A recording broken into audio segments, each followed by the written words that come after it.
I got to agree with Sig. Sig and I don't like to agree, but I have to with him on this particular horse. This is the Now horse. 3 straight wins, and each race has been getting more impressive. The last 2 were grade 3 stake races. So definitely class, one of the class horses in this field, the horse to beat.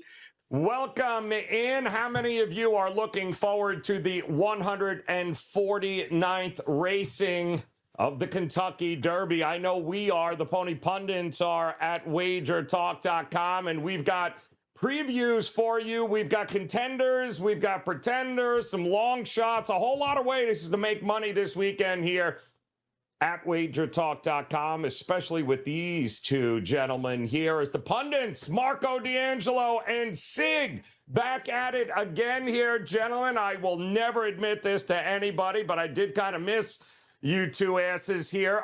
It is a pleasure to be on screen with you once again. Always a pleasure here, but not only do we have the Derby coming up, we've got the Oaks this Friday, which is also a huge racing card at Churchill. And Marco, pleasure to see you here, my man. It all kind of leads to this time of year as we begin the Triple Crown. No better time than the Triple Crown, and it's a great betting opportunity. We talk about it every year when we do the Derby, because unlike sports betting, when you're betting horses, you're not betting against the house, you're betting against the other people betting the Kentucky Derby. And if you know anything about horse racing, that gives you a huge edge over the average bettor, because there's going to be a ton of people that are betting the Kentucky Derby that haven't bet a horse race all year, but they want to be a part of the party. That's great, because their money goes into the same pool that we're going to be chopping up with the winning ticket. So the more dead money in there, the better it is for us, and I'm looking forward to it. Well, the good news here, guys, is that if you are new to racing, don't worry. Marco's got all sorts of opportunities, a real quick class and a quick study, if you will, over at the page on Wager Talk. Just visit the YouTube channel, guys, and Marco's got it all broken down for you. A little handicapping 101 horse racing style with Kelly Stewart, so make sure you check it out. And then, of course, our next guy, nobody, and I mean absolutely nobody, does daily racing like Sig, who's in the house. Also, Sig, I believe you happen to have not only the Oaks, but the Derby card available for folks. $35, I believe. You get your full racing card this weekend. Yeah, Joe, we packaged them up this weekend. You're going to get Friday and Saturday horse previews of every horse in the Oaks, every horse in the Derby, along with my selections for every race on the card Friday, Oaks Day, every race on the card Saturday, Derby Day, and tickets for both days as well. So it's going to be a great weekend, a great opportunity to make a lot of money this weekend.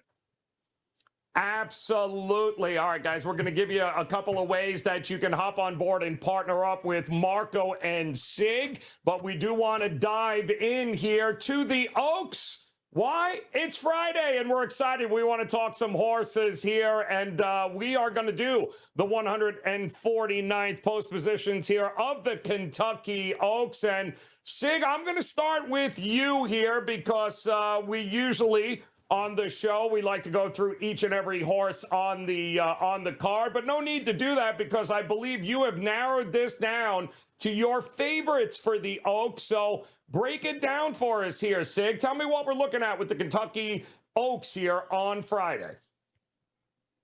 You're right, Joe. I had narrowed this down, but it was a tough decision on how I narrowed this down. This is a wide open race, in my opinion. You have a big favorite in the 7, Wet Pain, in here for trainer Brad Cox, who has a couple horses in this field. But it's a really interesting race because, like I said, the favorite's a huge closer in here. There is a decent amount of pace in the race. The second favorite's another Brad Cox horse, the 6th horse, Botanical. A horse that's never raced on dirt. He's raced on turf. She's raced on turf. She's raced on synthetic. Has never raced on a dirt surface. So it's going to be interesting to see her being installed as the second favorite. But I broke this down. My top 4 horses in here are the 7, Wet Paint, the 5, Wonder Wheel, the 4, South Lawn, and the 11, Defining Purpose. What paints a Brad Cox filly out of Blame? She's basically been unstoppable and using her closing ability to pick up victory after victory. She debuted last year at Kentucky Downs in her turf course. Didn't go well. They switched her up to the dirt surface, and she broke her maiden next style at the Horseshoe at Indiana. She's won the Fantasy Stakes, the Honeybee, and the Martha Washington, all down at Oaklawn Park there by a combined 7.5 lengths. And Flavian Pratt's ridden for all those races. He'll be aboard her on Friday. She'll be going off as your post-time favorite, I'm sure. Wonder Wheel is 12-1, and I know it's a price for me for in the second choice there. But like I said, I think this is a pretty wide open field in here. I like some long shots, and Wonder Wheel is the best 2-year-old filly that campaigned last year. She won the Breeders' Cup Juvenile Fillies. Started out her 3-year-old campaign, finishing second in a race at Tampa Bay Downs in February, and then she had a horrible Ashland at Keeneland last month, and that's actually going to benefit us because I think we're going to see the numbers actually rise better than 12-1 on here. She's going to bounce back strong. She's 2 for 2 in both her races at Churchill Downs. My only concern with Wonder Wheel is that her regular jockey, Tyler Gaffleone, opted to ride the 14 in here, pretty mischievous. We do get Joel Rosario the ride, though. I think she's got a big shot at a big price. The 4 is Southlaw, a filly. I just talked about Wonder Wheel, who's trained by Mark Cassidy. This one's trained by his son, Norm Cassidy, who's trying to make a name for himself here. This is a rapidly improving filly. She's 8-1 in the morning line. If you go back and you watch her last race, the Fairground Oaks, she was very impressive in there. And any step forward off that effort is going to be make her a contender in this field. I think that's another live long shot. And then narrowing down this 4th choice was tough for me. I ended up landing on the 11 horse, the Finding Purpose, also 12-1 in the morning line. It's a filly for trainer Ken McPeak. She's improving, but she's very inconsistent. If you look at her past performances, she has a good performance followed by a not as great performance. It's usually a win followed by missing the board here for her. But I think she's going to string together a nice race here. And she won the Ashland last month at Keeneland. She put together another performance like that. She's definitely a contender in here. So my top 4 Fridays Kentucky Oaks are 7, 5, 4, and 11. Yeah, I mean, it's interesting here, Marco. A lot of different ways to approach that. I mean, first of all, the Kentucky Oaks is about as, I think it's the same age, if not maybe even a little bit older than the Derby. And I know it was especially special to you last year because your buddy D. Wayne Lucas actually, I believe, was in the winter. So you were there with the flowers over the horse, right? You were there. Nest, I believe it was. You were really excited for D. Wayne. How about this year, though? Anybody special you like in this race? Yeah, I think D. Wayne's been in all 149 races. He's so old. But, you start on this one in, Brad Cox, with Wet Paint number 7. I got to agree with Sig. Sig and I don't like to agree, but I have to with him on this particular horse. This is the now horse. 3 straight wins, and each race has been getting more impressive. The last 2 were grade 3 stake races. So definitely class, one of the class horses in this field, the horse to beat. The racing style coming from behind, little bit of a concern. At least it doesn't have to navigate through 20 horses like the male counterparts have to do in the Derby. So a little less traffic. One of the interesting parts of this race, I have the 7 on top, but I went with the number 6 horse as my second choice. And yeah, I'm going with the Brad Cox Exacta. And it's kind of like hedging my bets with these two because they're opposite racing styles. You got Wet Paint that likes to come from the clouds, and you've got Botanical that's going to be on or near the lead. Could this one set up a fast pace for Wet Paint? That's a possibility. But if they let this horse alone on the front end, she can get soft fractions and hold on. I like the way this horse is improving at the right time. You look at this horse this year, 3 starts, 3 wins. 2-year-old foundation, 3 starts, had a win in a second. They quit with the horse, gave the horse a break, brought her back for her 3-year-old season, and it has been win, win, win. And what impresses me more is the speed figures keep going up. Now, Sig did point out that this horse is changing surfaces. We never know what's going to happen until they do it. But Brad Cox is a smart horseman. He's winning every big race out there. If he thinks this horse can go on dirt, I'm going to believe him. And the horse is tipping in the right direction with those speed figures. 6 straight races, 6 career starts, 6 increases in their speed figures. That's what you want to see at this time of the year.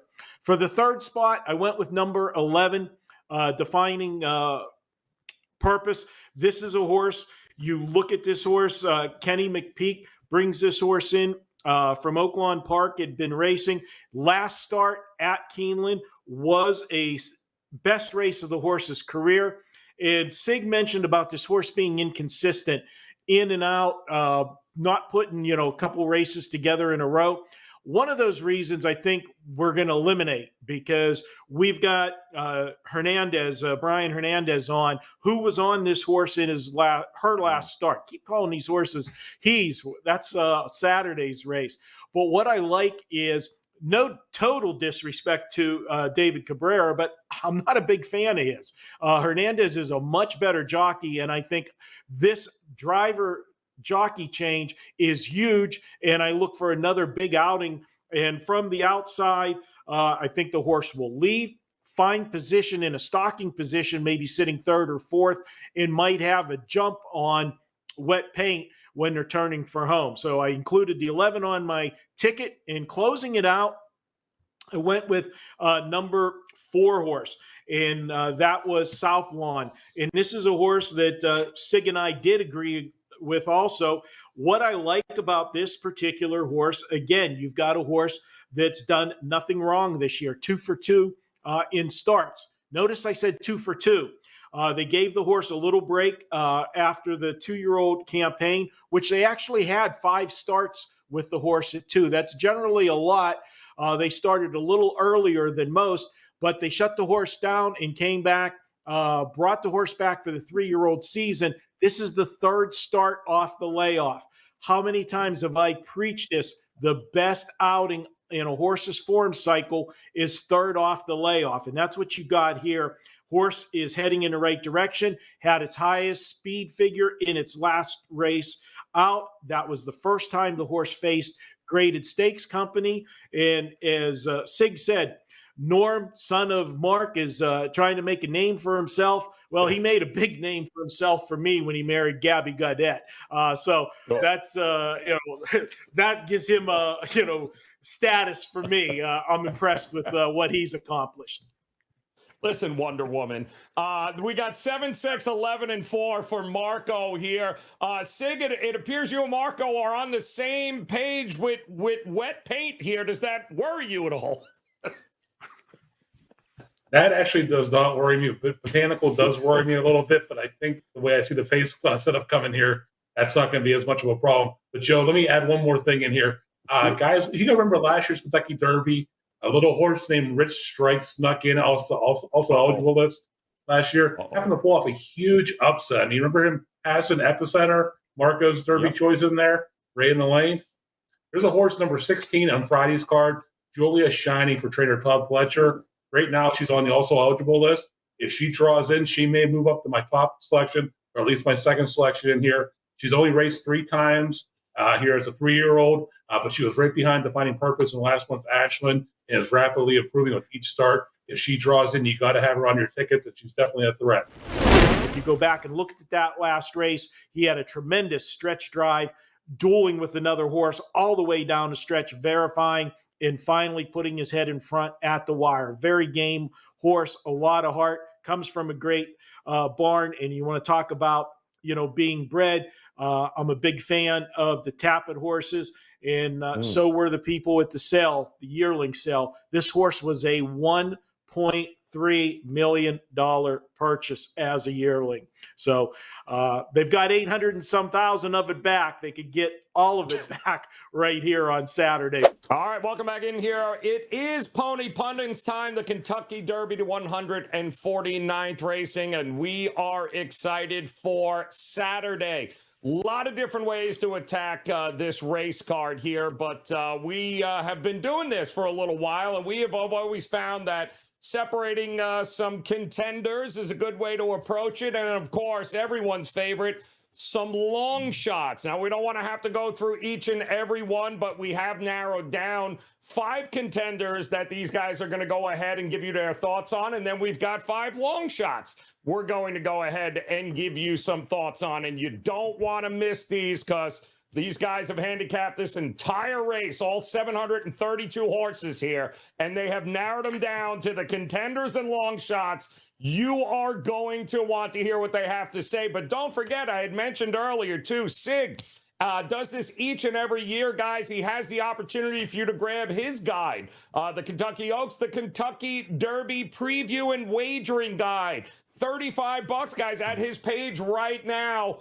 Yeah, when I tell you it is absolutely worth the $35 investment. Here is a sample of what you get in this guide. And Sig, you got a little bit, you kind of make this as, kind of like the 101 of the Kentucky Derby and the Oaks. Everything that you need to know about these horses and races is on this page.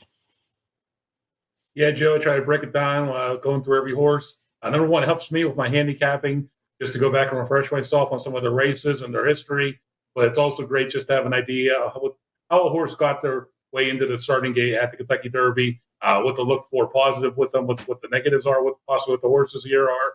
And then they'll also get, we don't have a sample of it to show, but selections and tickets for both Friday and Saturday's Churchill cards are included in the guide as well. Those will be added here probably by Thursday and Friday morning. No reason, guys, not to head over to Sig's page, wt.buzz /Sig is where you can grab it. And Marco, not only his Kentucky Derby selections are available, but all of his Major League Baseball, his NBA playoffs, his NHL playoffs, as he continues to dominate, Marco. Damn, you refuse to lose here in 2023, my man. And for $39, guys, you can partner up with Marco as well. Get his Derby selections. And again, Major League Baseball, NBA, NHL, $39. And here's the kicker. Use this code KD10. That's Kentucky Derby 10. KD10 at checkout, and you can save yourself $10 when you purchase from either of these gentlemen, or hell, both. Go out and get that guide, and go ahead and get Marco's plays and save $10 using that code KD10. All right. Let us talk some contenders here. A lot of horses in these races. We are going to start with maybe the one that we have heard, even if you haven't been following. There is one name that has we have heard time and time again when it comes to this year's Kentucky Derby. He is the top contender. And Sig, you're going to kick us off here, because Marco's going to get even somewhere in this list. I know it. But he's giving you the 3-1 shot and everyone's favorite Forte. Tell me about Forte here. Oh, Joe, he's your morning line favorite. He's your most likely post-time favorite. And there's for good reason. This Violence Colt for trainer Todd Pletcher has only missed in once in 7 career races. That was his first foray in the graded stakes last summer in the Grade 3 Sanford at Saratoga, where he settled for 4th. He was part of the mix early, ran out a little bit of stamina late. That hasn't been a problem for any race since, though. Other than that, he's answered the call every time. Each time with top jock, North American jock at least, Irad Ortiz aboard, who will be aboard again on Saturday. He got redemption from that 4th place finish at Saratoga by winning the Hopeful, which is also a grade 1 to close out the summer racing season. And then he went on to win the Breeders' Futurity at Keeneland and closed out the 2-year-old campaign with in style. He won the Breeders' Cup Juvenile in November, also held at Keeneland. History, you may say, is against this colt for that reason, as only 2 horses have ever won the Breeders' Cup Juvenile and then, gone on to win the Kentucky Derby. But Forte has given us no reason to doubt his ability, returning with 2 victories on his 3-year-old campaign, winning the Fountain of Youth at Gulfstream before capping off his Derby campaign, winning the Florida Derby, coming from a lot further back than we expected after a very poor break from the gate. He's shown the ability to deal with adversity with that Florida Derby victory, and he should get a solid pace to run into. There are some very fast horses on the front end in this race here. I expect Irad to keep him near the middle of the pack early, make a move in that final big sweeping turn here, get that colt into position. Is he vulnerable? Yes, but I trust Irad Ortiz on this horse here to work out the best trip for the colt. it was your definite top win contender in this field. Yeah, we've heard about him a lot now. Forte, number 15 post position, but we've also heard even recently, Marco. We just did a show here about the Bluegrass Stakes, and Tapit Trice was a big topic of conversation in that show. Another contender here, 5-1. What are you thinking? Yeah, this is a horse that is the other horse in the Todd Pletcher barn. And you've got Pletcher and Luis Saez hooking up. They've hooked up for a few wins over the years. And this is an interesting colt. Only 5 career starts. First start, he finished third in his debut. And then what's he done since then? Well, he's rattled off 4 straight wins. This is a horse that, again, like we mentioned, some other horses, you like to see a lightly raced horse that is moving forward in each start. You look at the speed figures for Tapit Trice, each one is improving. Now, here's the bad side for him, the only concern.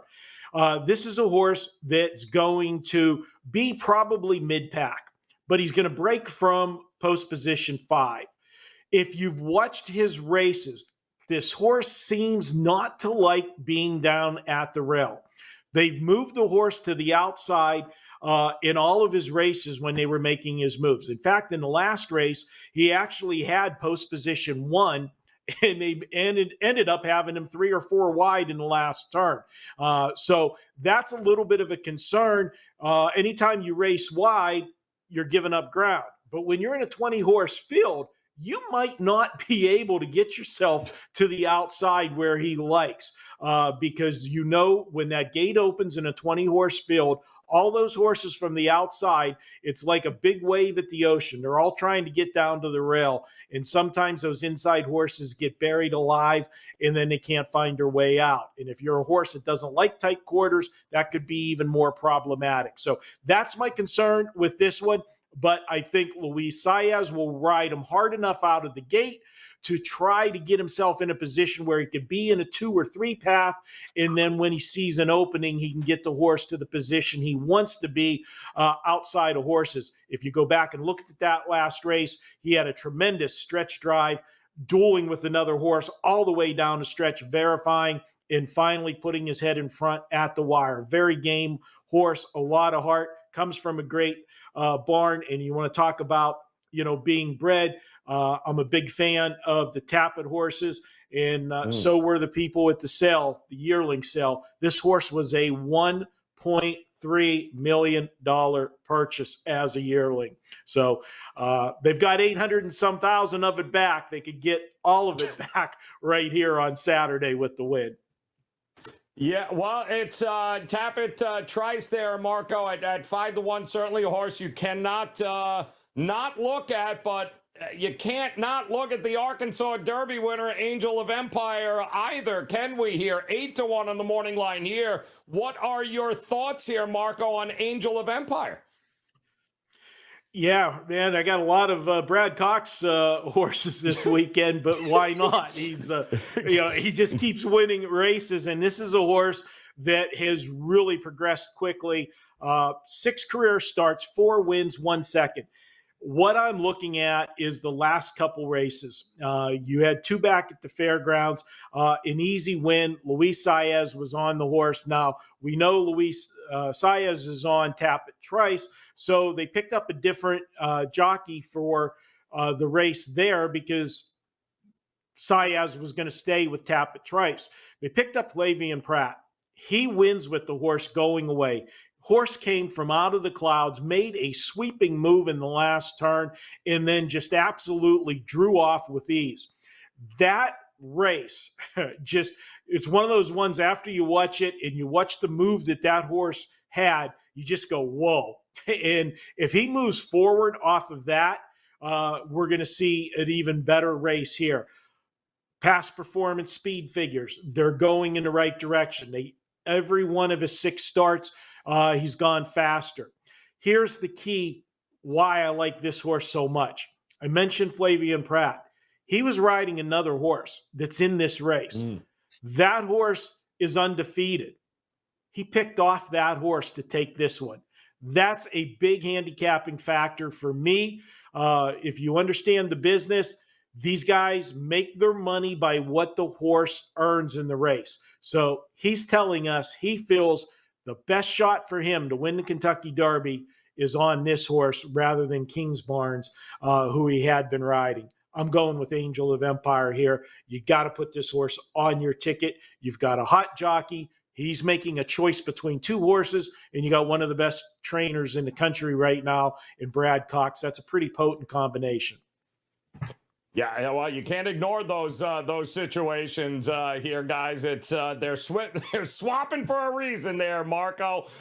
We do have another contender here, though, a little bigger money, and it's the California Star, right? What do we got? Practical Move here, 10-1, Sig, with this. I mean, not a kind of a stalker, right? Something you have to consider at this price. Are you a little bit worried about the 1.25 miles, though?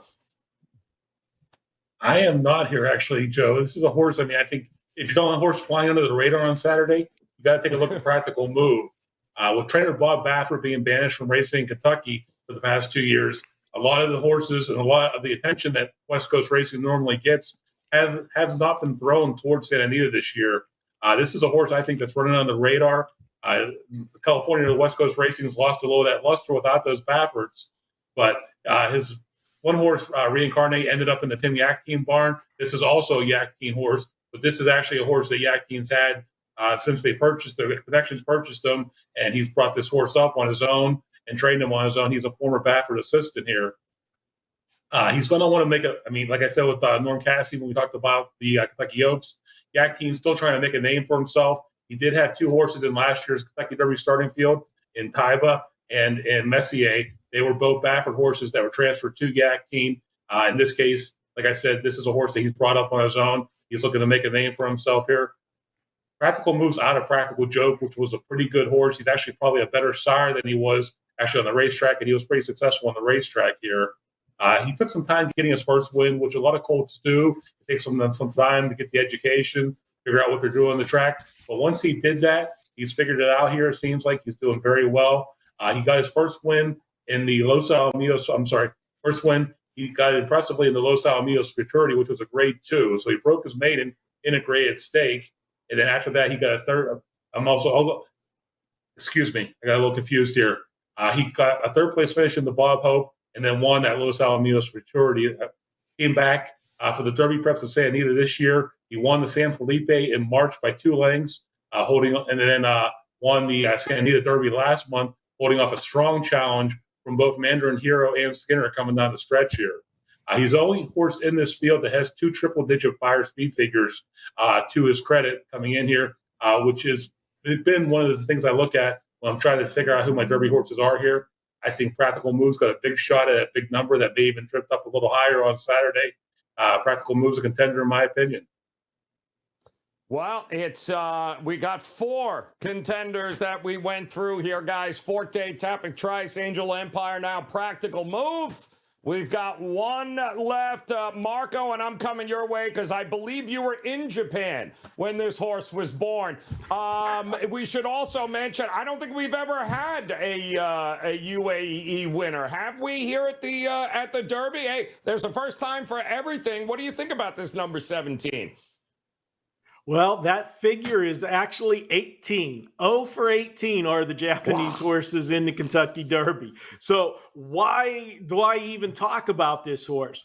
Well, I'm going to tell you guys to go to YouTube, just search for that race, the UAE Derby, and watch it. That's all I'm going to tell you to do. And when you're watching it, I want you to watch the jockey. Just watch him. And that's going to tell you the story, because this horse went wire to wire in the Derby. He never moved his hands till deep stretch. He just showed the horse the whip twice, and the horse took off with another gear, and he was already pulling away on his own. Now, we see these horses come from Japan, and every year we say, okay, yeah, this is the one. And then we just add to that total, and it's now 0 and 18. The reason why I think this horse has a legitimate shot to be a big factor, big player on Saturday is the fact of last year. Well, everybody remembers what happened. And no, I'm not talking about Rich Strike lighting up the tote board, coming from dead last and bobbing and weaving through all the entire field, never running into a traffic jam anywhere to get up by, ahead. I'm talking about the suicide fractions at the beginning of the race. And that set everything up in that race. And who did that last year? Well, it was the Japanese horses. There were two of them. They got locked in a suicide speed duel. I can tell you that all of the connections with this horse have drilled that into the jockey over 100 times not to go suicide fractions in here. But from post 17, they're going to have to go forward. And this horse does have speed. And if they race him the way they did in the Derby over in Dubai, he's going to be at or near the lead. And I think everybody's going to be so scared from the fractions last year that we could end up seeing a reversal. It's called the old, overcompensating. You went too fast last year, let them get away on the lead. This year, everybody's going to be scared to get engaged because anybody that was not only in the top two with those two Japanese horses dueling themselves to death, the horses that were sitting third, fourth, and fifth close to that got eaten up alive as well. So I think he might get some softer fractions in here than we saw last year. And I think this horse, if he's left alone and they're turning for home, he's going to have some kick left based on what I saw in the UAE Derby. So this is a horse that's 10-1 that I'm going to wait and see Saturday which way the tote board goes.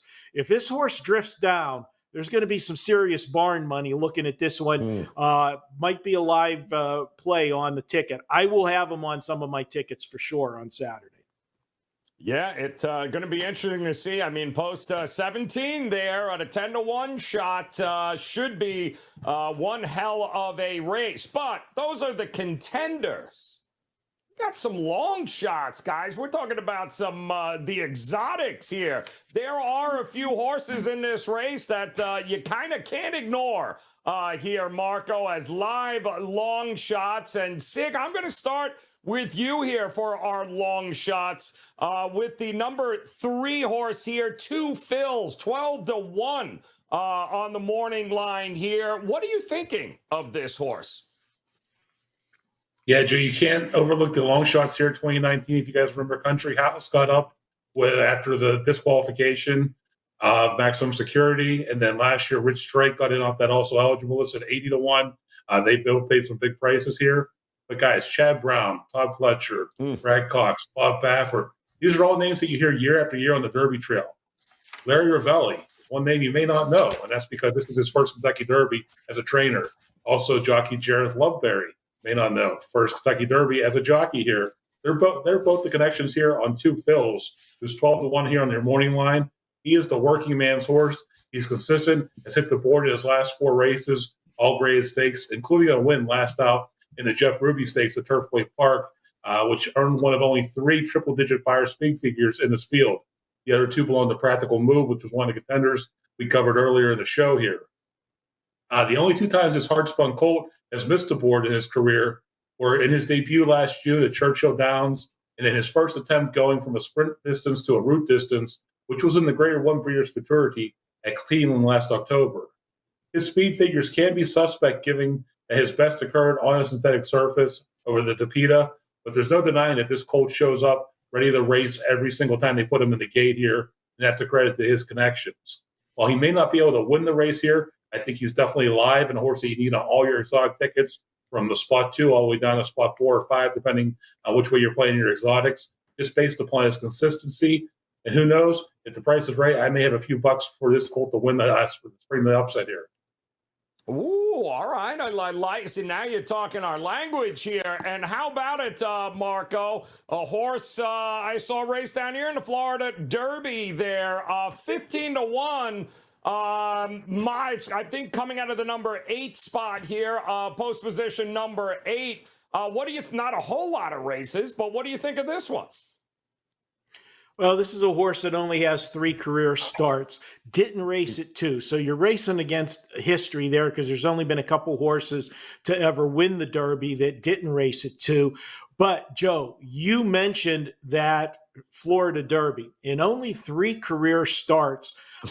We always talk about these lightly raced horses. They have a license to make a big jump from one race to the next because they're nowhere near their ceiling yet. But if you saw the Florida Derby, you saw one of the most incredible moves around the final turn. This horse went from last heading into the turn to coming out of the turn into the top of the stretch. This horse actually grabbed the lead, battled a horse down the stretch, put that horse away, and looked clear to win. And then this horse come flying on the outside. Who was this horse come flying on the outside to win it? Well, it was Forte, everybody's favorite, okay? 2 things about the Florida Derby. 1, it was only his 3rd race. 2, Luis Saez was on. He won't be on today, obviously, because of the other horse that he's on. But this is a spot where he made a mistake in that race. He made his move just a tad too soon. And the horse was green. Once he put that other horse away, got the lead, did what he was supposed to do, didn't see the other horse coming, and the other horse is a seasoned horse, had more experience in him. He wasn't able to hold off Forte. But I got to tell you, if you like Forte in this Derby, how can you not like Mage? Because Mage did everything but beat him in that Florida Derby. And I think with a better time trip, remember, when he was swooping the field in that turn, he's 4 and 5 wide, giving up a ton of ground, and then got the lead a little bit too early. I don't want to use the word premature, but he did, and got caught at the wire. I look for him to better his performance here. The question, the asterisk to him is he does race from behind. He breaks from the gate poorly. This is a 20-horse field, but that's normally a problem navigating traffic. But we saw Rich Strike was able to do it last year. And, you know, if everything breaks right for him, this is a horse that will be flying in the stretch. You got to look at this horse as a long shot. Keep it in there. Maj number 8 there. Sig, how about this number 6 horse? King's Barn, another one of these horses, not a ton of experience, not a ton of races, but the problem is, and Marco mentioned, Forte, and Forte's got Irad Ortiz. The other half of the Ortiz clan is on this horse here. So what are you thinking about number 6, King's Barnes at 12-1 in the morning line? Yeah, Joe, a lot of times on this show, you guys will hear us mention the other Brown or the other Pletcher. Well, this is the other Pletcher. As we already covered Forte, we've already covered Tapit Trice. This is his 3rd horse going into the starting gate here. He's already started the most horses in history in the Kentucky Derby. I think it's 65 at this point, with 3 more coming on Saturday. Marco also just talked about Mage as being one of only 2 horses in this field who were unraced at 2. King's Barn is the other one. He's only made 3 career starts just like Mage. Next up, his Uncle Mo Colt debuted in Gulfstream in January, broke his maiden pretty easily here. Next up was an allowance race at Tampa Bay Downs where he won convincingly, separating himself from the field and winning that race by more than 7 lengths. That performance was enough to give Todd Pletcher the confidence to ship this colt to the fairgrounds and the Louisiana Derby, where he took the field from gate to wire, setting a slowish early pace under jockey Flavian Pratt, and then having plenty in the tank late to finish this race strong. Justified back in 2018 broke the curse of Apollo by winning the Derby, even though he was unraced at 2. Both Mage and King's Barn have a chance to do that again just a few years later on Saturday. One interesting thing about King's Barn is that he's had 3 different jockeys in 3 different wins over 3 different racetracks here. He's going to try his 4th different track with his 4th different jockey, like Joe just mentioned. Jose Ortiz takes them out here for Pletcher. His toughest competition in this race may come from those stablemates, Forte and Tapit Trice. Pletcher's never had any of those 3-year-olds face each other on their way to Louisville here, so it's going to be interesting to see how they face off against each other on Saturday in Louisville. Well, Mark, I don't know what your infatuation with Brad Cox is on this show here, but why don't you tell me about the number 2 verifying who? It's what I believe 15-1 is what we're looking at. Second, I believe, at the Bluegrass. So what are you thinking here? Yeah, well, what can I say about Brad Cox? He's been in the money the last 30 days, 62% of the time with the starts, okay? You can't beat him, you got to join him, all right? The problem with verifying, and this is a horse that I actually had graded a lot stronger and might have actually made my top 4 or made the contender list rather than the long shot list, was prior to the post position draw. If there was one horse in this Kentucky Derby that I think got hurt the most by the post position draw, it was verifying drawing post 2. We all know about post 1 and how bad that is, but the racing style for verifying is he likes to be around the lead, just off of it. That's going to be damn hard out of post position 2. You're going to have to break out of that gate like your butt's on fire and keep riding hard to beat the horses coming from the outside trying to get to the rail. If he does get the position that he wants early, will he have used too much up in trying to get that tactical position? That's the problem with having, an inside post in a 20-horse field. Now, with that said, if he is able to get out of the gate good, sit down and rate, not using too much of him, and he's close to the pace, this is a serious horse. Just go back and look at the stretch drive in the Toyota Bluegrass. Him and Tappet Trice battled the entire length of the stretch. I like the horse a lot. This might not be the best race for him. We might see him in one of the other legs in better position, a smaller field. But verifying, if he gets the trip, is worth the price. And I think because of the post position 2, seeing that 15-1, he's going to end up drifting up a little bit higher. And there could be some value on him, using him on the bottom of your exotics. Yeah, all right, can't ignore it. We do have one more long shot we want to talk about here, and this is coming with the number 9 horse Skinner here, and I believe, Sig, 20-1. Nice little trip there at Santa Anita. What are you thinking about the horse's shot here? Yeah, Joe, Skinner is 20-1, and he's a curling colt, and there are notoriously slow developers, which isn't unusual because oftentimes these curling colts just take a little bit longer to get things figured out, but this colt seems like he did here. He didn't break his mane until this past February at Santa Anita, but that may be because the trainer, John Sheriffs, threw him right into Grade 1 stakes at Del Mar and Santa Anita, following only one chance to break his maiden against maiden special weights here. The experience gained from racing some of the best 2-year-olds on the West Coast circuit definitely paid off for this colt, as he broke his maiden at Santa Anita in February, then ran a good third to Practical Mood that we talked about when we talk about the contenders in here, in both the San Felipe as well as the Santa Anita Derby. While he was never a threat to that top 3-year-old on the West Coast, he was less than a half length from the winner last month in the Santa Anita Derby. And trainer John Sheriffs is no stranger to having a long shot win on the big stage here. His first Kentucky Derby was in 2005 with a little horse named Giacomo that wanted big numbers. Skinner's flying under the radar here, but he could be dangerous. And with his closing style here, I think he's definitely one you need to include on your exotic tickets to spice them up and have them pay nice.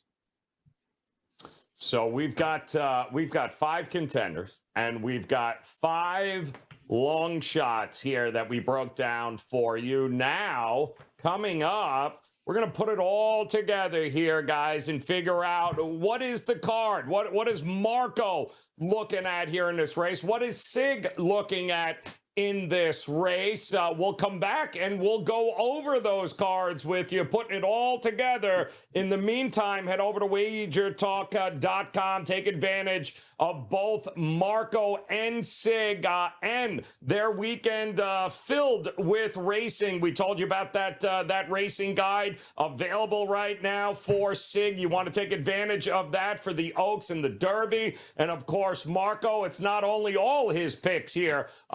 Saturday at the Kentucky Derby. But how about Major League Baseball, NBA, and NHL? $39 right now. Go grab them at Marco's page. And then, of course, head over Sig's page. Grab that Kentucky Oaks Kentucky Derby guide right now for $35. And use the code, guys, KD10. That's KD10. Buy from either Marco or Sig. Buy them both. Get $10 off right now with that code KD10 at checkout. All right, coming up, we are going to have those cards for you. Let you know when it's all said and done who we betting for the Kentucky Derby. We'll have that next on Pony Pundits. All right, welcome back in. It is the moment of truth. We love this time of year here at Pony Pundits. The Kentucky Derby, the race for a possible Triple Crown winner. Will it happen this year? Will it be a chalky Derby, or will we get another bomb like we did last year? So a lot of different ways to approach this Kentucky Derby. We told you guys, visit Marco's page at WagerTalk. Visit Sig's page. Go grab that Kentucky Derby guide. Go ahead, partner up with Marco. Get not only his Derby selections, but again, guys, NBA playoffs, NHL playoffs, Major League Baseball. No reason not to make it one hell of a profitable weekend. And don't forget that code, KD10. That's right, KD10. Use it. Partner up with Marco or Sig. Take $10 off with that code, KD10. All right, Sig, come on, my man. It is the moment of truth. I know this card is not going to look anything like Marco's card. Tell me, what are you looking at here for the Kentucky Derby? What's the card look like? Well, Joe, it is a tough race. There are a lot of horses in here that have a shot. I did land on the favorite here, Forte, though. He's done nothing wrong in his short career here, guys. I gave you most of my thoughts on Forte earlier in the segment when we talked about the contenders here.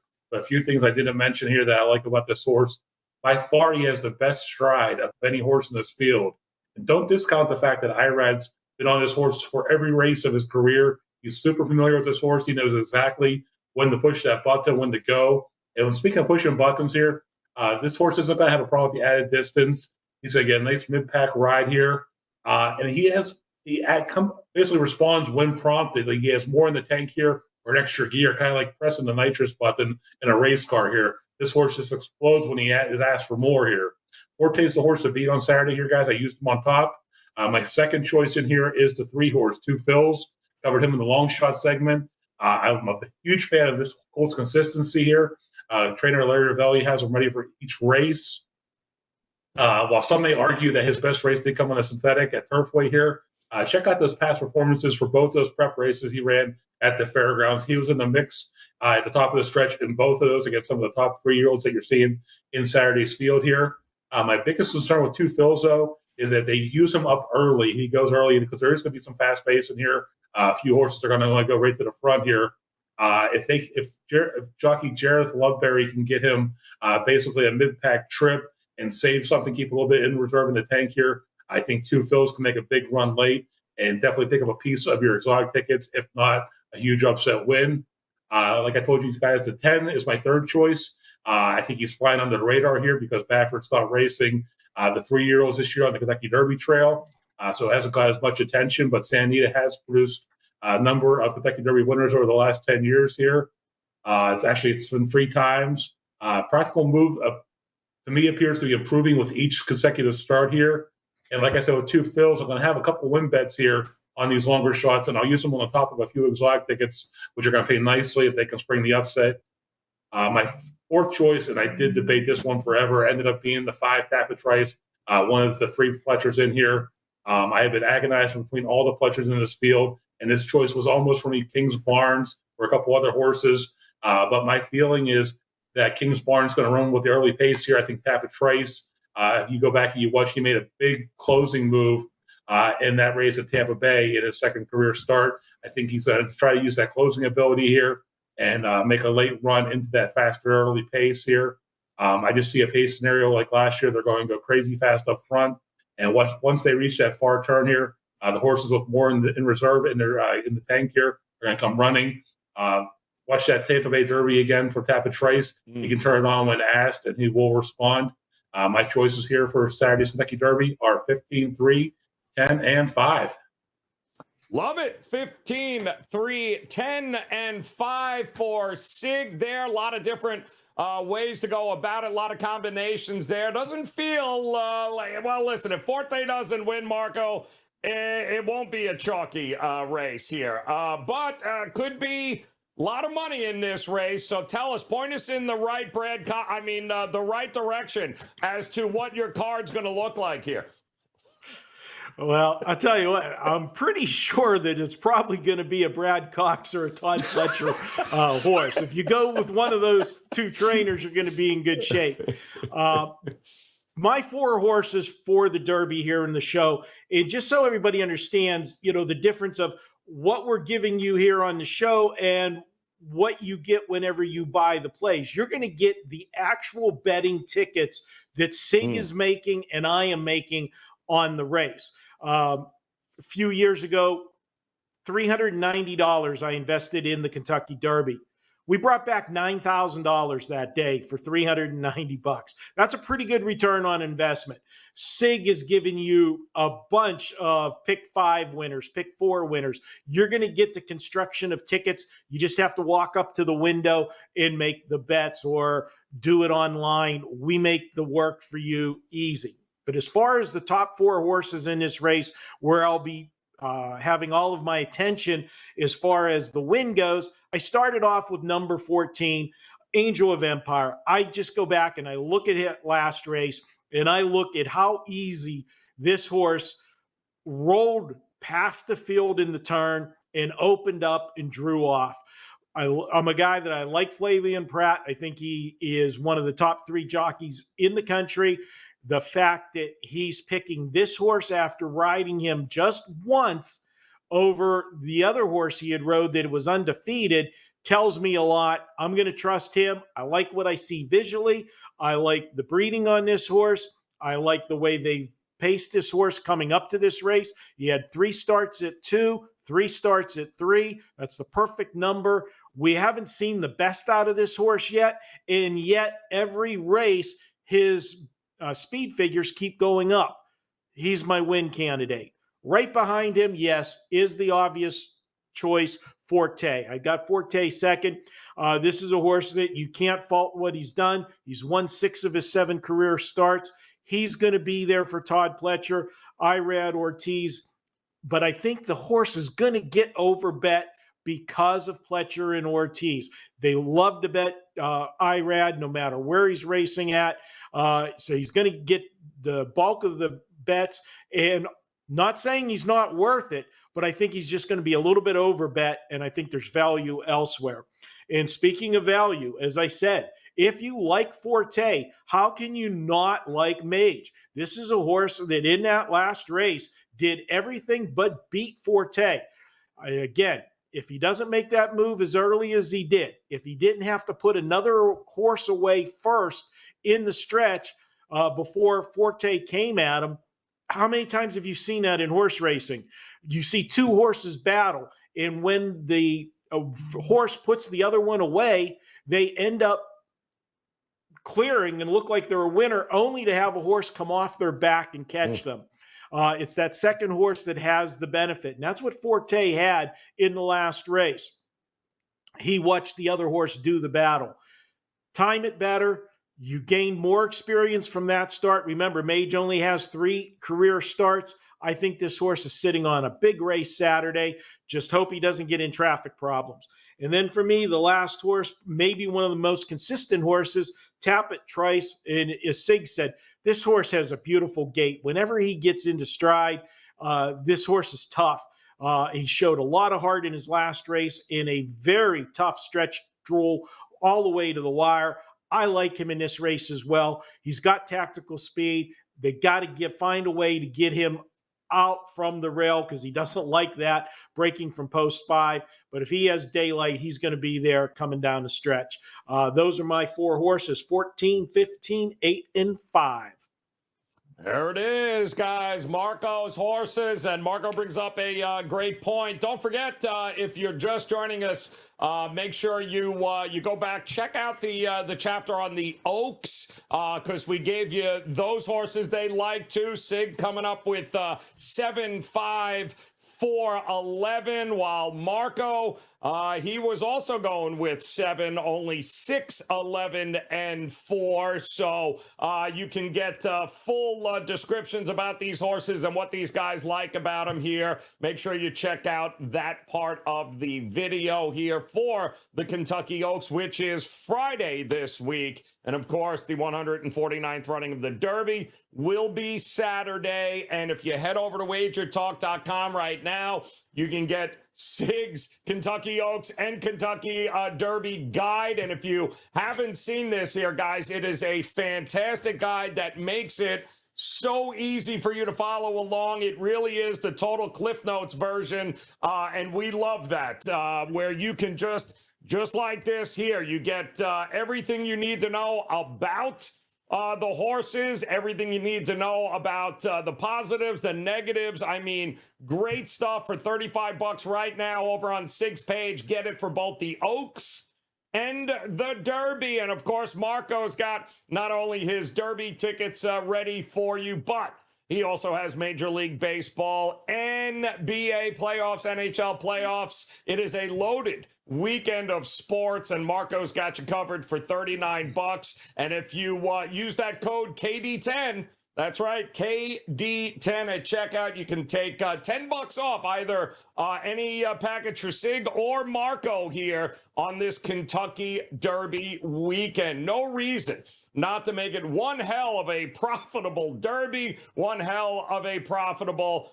Friday and Saturday. And of course, we'll be back because this is just the start of the Triple Crown, right? We've got the Preakness coming up, and then let's not forget the Belmont shortly after that. So will there be a Triple Crown winner this year? We have got you covered. But until then, on behalf of Marco and Sig, the pundits, we appreciate the time. Thank you guys so much for hanging out with us. Hit the like button, hit the subscribe button, and make plans to come back and join us again real soon. Thanks again, guys. Good luck with all your plays. We'll talk to you soon.